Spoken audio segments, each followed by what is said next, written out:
So I'll be honest, you're not going to find any spooky reads probably really mentioned on my channel during the month of October, but I hope today could bring maybe a little bit of non-spooky vibes to anybody who's interested.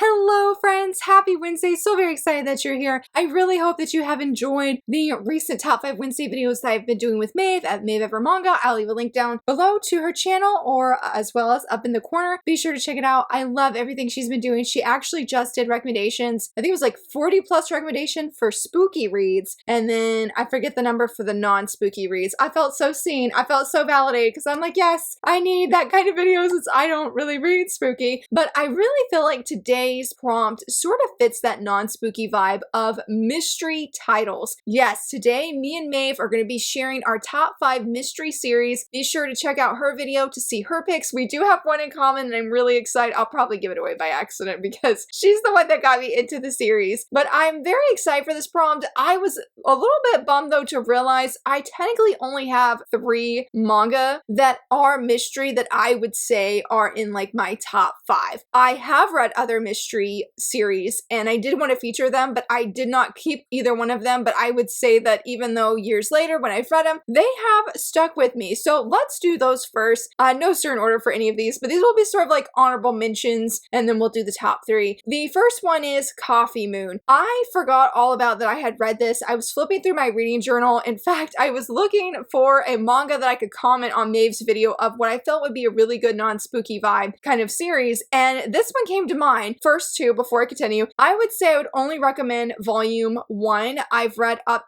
to, I think, volume 3, and I dropped it after that because it wasn't the same as volume 1. Volume 1 was definitely a very mysterious story and really has you asking, what in the world is going on? Because the main girl, her name is Peta, if I remember, she is a young woman. Okay, it's gonna sound weird. She's a young woman who keeps repeating yesterday's today. So every day she wakes up, she's living out the day like she did yesterday. Nothing ever changes in this world, and I really love the art and how it conveyed this really dreary kind of world where it's always raining and there's so much black on the page where it really just feels so downcast, and you can feel Peta of like she's reliving out the same thing. On this particular day, if I remember right, it's her birthday, so she's celebrating over and over, and nobody around her seems to even notice that it's the same day as it was yesterday. Like, there is a friend of hers that, or she ends up befriending, she realizes every time she comes to school, I think it's her, or maybe it's Peta, one of them though, every single day they get soaked by the cars that drive by. They sit on wet paint and like something else happens, and it happens every time. And it's just like these people don't think there's anything wrong with it. I don't remember what the turning point was where Peta's like, I'm done repeating yesterday's today. Today's a new day. I'm gonna live it out differently. But it was so intriguing. And even now, the like story, just volume 1, is very vivid in my mind. It was one I probably should have just kept for that first volume because I really loved when things are slowly starting to change. I felt like there was this really encouraging message of live today to the fullest. I was trying to remember what the quote is that I wrote because Peta mentions that for her, maybe today is the same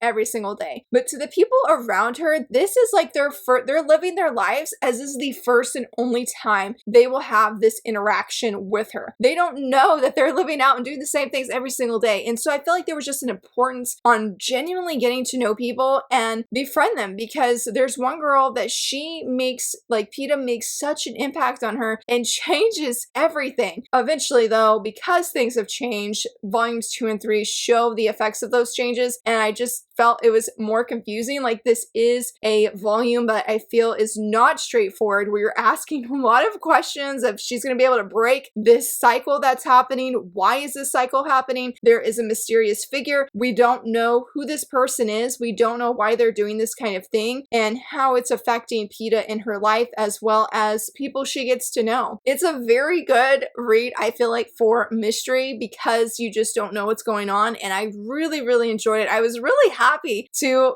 find it this morning when I was flipping through my reading journal because I'm like, yes, like this is a perfect one for mystery series that are very, very engaging. Hopefully though, if you check it out and you read further, I do hope that you enjoy it because another friend of mine that was reading it, he unfortunately dropped it as well because the themes were, not the themes, but it was just different. And I felt like at least with volume 1, even if times it was confusing, it was still really good. Volume 3, it was like, I have no idea what's going on and it's hard for me to enjoy this and appreciate it because I don't know what's going on, which I guess is a good way to lead into number 2. I'm going to say ID Invaded Break Broken. This is a 3-volume series. Apparently it's based off of an anime or a show or something, and I never knew that when I read that first volume, but it is one of the fastest manga I have ever read. I remember checking out the bookstore and I was so invested, had no idea what was going on, didn't understand. I felt like you're just sort of thrown into this world of this guy who's speeding down the highway and there's these crashes that are going on and you find out that he has no brakes. He cannot stop. Something happens. The blurb said that he ends up finding a dead body somewhere, and that's when he realizes like he is a detective. He needs to find out what happened to this young woman. I think I read up to volume 2, I think. Though I don't remember a lot of it, I was so interested in finding out if this man, this detective, could find out what happened to this young woman, because as he is in this world, because it's all like virtual reality kind of thing, and he has to go to this certain place to enter into this world, but he never remembers who he is when he gets into this virtual reality kind of world. He knows, I think, that the killer is in it, and he's got to go through like these different, I don't know what the right word is, like these different places to try and find him, but every time he's about to find out who the man is, who the killer is, and catch him, he somehow ends up dying in the virtual reality, and then he wakes up and he's able to, if I remember right again, that he uses that information to convey to the police department, everything like that, so they can nail down and actually get this guy. That's all I really remember, but I do remember it being very impactful because I, like Coffee Moon, I had no idea what was going on, and I did feel lost at times, but really that didn't affect my enjoyment. I almost gave it 5 stars. I give it 4.5 on Goodreads because I was just so intrigued about this whole concept of being in these cars with no brakes and using that to lead them to like information to help them solve actual real crime that happened, or murder, I guess you would say, in real life. It was just a very, very fascinating concept with a lot of questions being asked and this guy having to think because he goes to one place and like there's things wrong with the house and he has to figure out what the wrong things mean in this house to point him to the person that he's looking for. It was just very, very interesting. I remember there was a lot of mystery and some of it I was like, I have no idea what's going on, but I really, really enjoyed it. I was actually really sad to realize that I sold off my copies. I don't know why, when I think it's because it is a little bit more bloody than what I typically read, and so I think I felt a little bit unsettled about that, even though I really enjoyed the story itself. But I would be interested to come back to this and see what happens because I never did see if he caught the killer in the story. And I'm like, what happened? What happened? Especially since it's only 3 volumes, so maybe I'll be fortunate and my library has it and I can finally, I guess, find out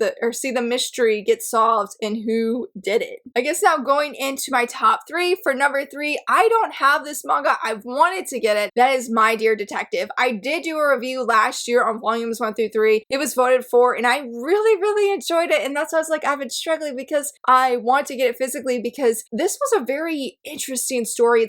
I wouldn't say it's slice of life. It does remind me of one of my other picks I'll say next. It is more of an easygoing story where there's definitely not as high stakes as like an ID Invaded Break Broken. Definitely not as high stakes. It's about a young woman who's also a detective and she faces a lot of misogyny from the people around her, even like clients that she goes to try and help them solve things. Like even like a woman came like, shoo, we want a man to work on our case because they really feel like, because I forget what time this manga is set, but it's in a historical setting. I will say like the 1900s or something. It takes place in Japan. She loves being a detective. She loves solving different mysteries and investigations, but people just don't want to give her a chance. And then she meets this young man. She has to help him find this shoe for a customer at his job. That's how their duo adventure sort of starts. I don't really feel like this is if you're looking for romance, this is not a heavy romance, at least based off the first 3 volumes. But the reason I did want to say this in my top 5, even if I don't have the physical manga and it just came out or is about to come out this month, I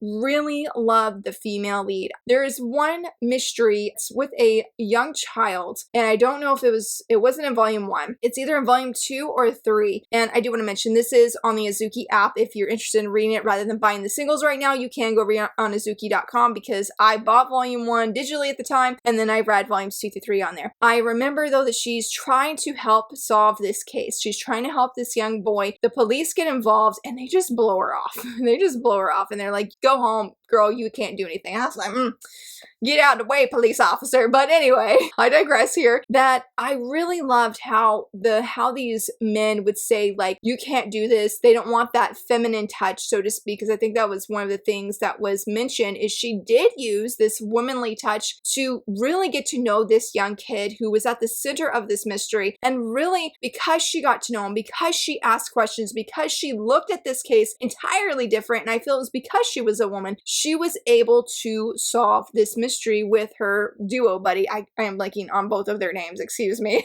But she was able to solve it, and I felt like there were many cases like this where it's like the mystery is really interesting and engaging, but she gets to know these people, and so you see how she is, I wouldn't say befriending other people, but I feel like she's having this open communication and willingness to really engage with other people. Unlike how the police, I mean, they ask questions, they're like, okay, we're gonna do our own thing now, you go home, you wait, we'll give you answers. Well, she's going out there, talking to these people, putting her life at risk. Not saying the police officers aren't doing that, because they do, but I feel like it's just so different how she addresses and comes across these mysteries compared to, say, the police officers, the men in this story. I found that very engaging, and I'm pretty confident that I am eventually going to get this physically, because I don't have any other ongoing mysteries when my number 2 pick here, when it ends, Yusatoki Rhetoric. This is definitely in my top 3, and part of why I want to get My Dear Detective, and I feel like these two series are similar even though they're different demographics, is because I love how here in Yusatoki Rhetoric, Kaneko, that she genuinely engages with the clients. I feel like there's just such this nice touch where the mysteries aren't just mysteries, it's getting to know people along the way and how you can help them, not just by solving their case, but by helping them, by befriending them, listening to them, being there, being active. Because in Yusatoki Rhetoric, I mean, there's times early on in the series we meet characters and we're like, okay, that's it, we won't see them again, only for them to come back volumes later and they're there again. And that was one thing I've really enjoyed about Yusatoki Rhetoric, is seeing old faces again. I think it was volume 6 I mentioned in a past reading wrap-up video that it was my favorite volume. I think it was like in February, because we saw all these old faces and it just made my day, where you can really see that lasting impact that yes, these women are out there solving mysteries. I mean, I guess with Kaneko, Mr. Iwai as well, he's out there too, he's a detective as well. You see them solving these mysteries and they just feel so heartfelt to me, and I find them both engaging. And with both stories, there's not, yes, there's stakes at with different mysteries, but not overwhelmingly so. And I don't feel like there's a lot of times I read mystery stories and I just don't feel very smart, because I'm hardly ever right about who the bad guy is, like always wrong. And so I appreciate about both of these series where they're not so above me that I can't comprehend them. Maybe that sounds silly to say, but I felt like it was important for me with both stories that, okay, maybe I'm not trying to figure out who did it, but I'm invested in the journey itself, that seeing the mystery get solved is very beneficial to me and very satisfying. I really, really love that. And so that is a huge reason why I want to get My Dear Detective after Yusatoki Rhetoric ends, because we only have 2 volumes and my volume 9 is currently on the way. I feel like it got shipped early because I feel like it's supposed to release at the end of the month, but I'm looking forward to it, because I feel like with Yusatoki Rhetoric that I really love the mysteries, though the one that definitely stands out the most to me is the one with the twin girls. That is probably because I was the most scared when I read that. I read it at night, I spooked myself out, and I was super paranoid for like the next few days at nighttime. And after that volume, I was like, we will not read Yusatoki Rhetoric at night.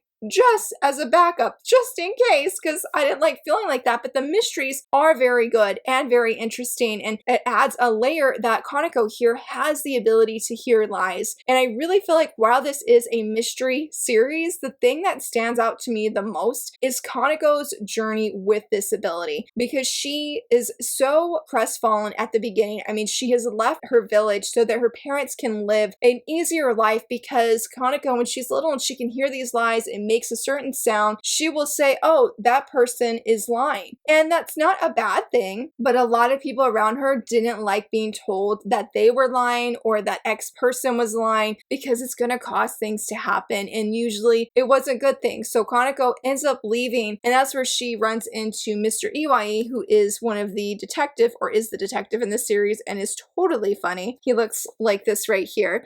But she runs into him, and he sees like, dude, I would be dumb if I didn't ask you to be my assistant and help use your ability to help me solve these cases. And so they become a duo as well in this series. But I, again, find it very beautiful seeing Kaneko really come to life and thrive with this ability, when all this time she's thought it as a horrible gift that she has been blessed with, that she just felt like this is such an inconvenience and I can't tell anybody. But here she is getting to know people, helping people, understanding why people tell lies, because there was definitely, like, in this latest volume, there is a young woman who has feelings for her master. She's like, I'm going to keep lying to my master because my master's getting married to somebody else and I just want their happiness, and I can't say, I forget exactly what it was. There's something though that she can't say, but she's like, I'll keep on lying to my master because I want them to be happy. And that was a really good mystery that was in there, very emotional, and it definitely awakened some things with Kaneko, not just with her ability, but with romance. And I'm very curious to see how it's going to unfold in volume 9, because it did say in the blurb it's just the beginning, so I'm very curious. But I really loved a lot of the characters in this series. Now we get to see them at other points in the series. It's not just that one time and it's a done deal. I'm not sure if that's the same with My Dear Detective. I feel like maybe, hopefully, that it's similar, that we will see older characters come back and have at least a brief interaction with them, which is something, again, I really, really enjoy. So I definitely feel like the highlight for this series, yes, I love the mysteries. I find them really fascinating, but seeing Kaneko heal as a young woman and really just start to bloom and flourish with her gifts and abilities, and seeing that she has value, has been everything. I really, really, really love it. And I sort of honestly think this would be my #1 mystery read. But again, these are in no certain order, so we'll say for #1. You know, I just realized I did it backwards. Okay, I did that on purpose. Anyway, I was like, why did I start off with 5? Usually I start with #1.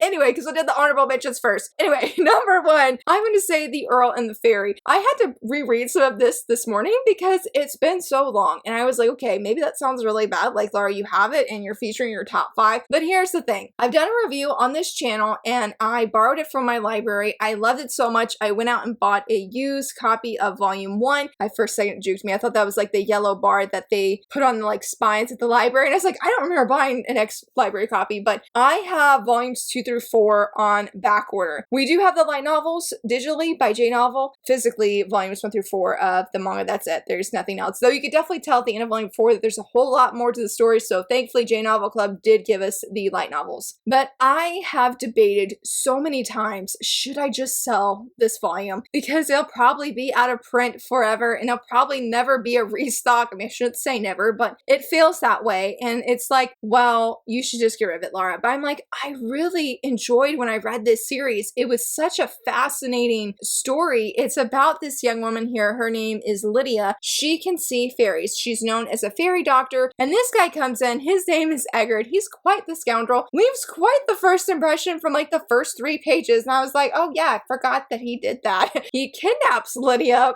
more or less. And he's like, hey, I am the descendant of this Blue Knight, I think was the name of it. Because he's the descendant, he has lands to a fairy domain. He wants that land. He wants to claim the right as his descendant. But the thing is, he's been given this riddle. He doesn't understand the riddle. He needs a fairy doctor to help him, or he thinks he does. That's why he kidnaps Lydia, to help him figure out where this sword is that shows that he is the rightful owner, and go to the actual domain itself. And I feel like this is where this is a mystery series. I mean, yeah, there's a little bit of inkling of romance, but I feel like that's the biggest thing. It's Lydia going with Edgar to find this place and find out, is it really real or is it just part of the riddle? And what are they going to see when they go to these different places? Not only that, is Eggert who he actually says he is? There's a lot of mystery with that in this first volume, at least. One thing that was really interesting when reading this series is volume 2 feel like its own arc, and then volume 3 and 4 feel like their own arc. I don't remember a lot of the mystery for volumes 3 and 4 because I didn't love that arc as much as this first one, but I do know they're out there searching, trying to find something that's connected to Edgar's history, I believe, when he was a child. And one other thing that I really love about this series is it has Western folklore. This was the first series that I came across where I'm like, we're seeing mermaids and dwarfs and again, fae and like these creatures that you would only see in Western folklore that were like hugely here and very prevalent. And I was so excited. I'm pretty sure I gushed a whole bunch about that in that video review because it was just so exciting to me. So I really enjoyed seeing that play a role as well. And the art style is like definitely very beautiful. I was like, oh man, I was like, this is part of why I wanted to keep it too. And I really enjoyed the characters as well, though you don't see a lot of like other characters outside of this really small cast, but I still really liked it. I thought the riddle part was so engaging. Volume 2 was easily my favorite of the series, and I sort of feel like after talking about it, I just probably need to just suck it up and go get the used volumes of 2, 3, 4 and hope I can find a deal. Or maybe I'll be lucky and there is a new copy up on Amazon. I have not checked in a really long time because I was like, oh, I have it on back order, and it's been like 2 years, honestly, I think, because I back ordered them, or maybe it's been a year. I know I back ordered them sometime around that time of filming that video. So if you're looking for a shorter shoujo mystery series, only 4 volumes, this is one I would highly recommend. It's a lot of fun, a lot of interesting, especially if you want a male lead that does questionable things and you're just like, are you a good guy or not? I mean, he never hurts Lydia, but he does kidnap her and a few other things. And I was like, buddy, you made it hard to ship you with Lydia. That's all I'm going to say. So yeah, those were all of my 5 picks for mystery. I was really excited to do this prompt. Shout out to Maeve, who was the one that suggested it. Yeah, I'm really looking forward to seeing what her picks are, and I really hope you enjoyed mine. Let me know down below if there are any other mystery manga that you've read that you would recommend. I would love to hear it. And if you enjoyed this video, please give it a thumbs up and subscribe. Thank you so much for watching. Bye!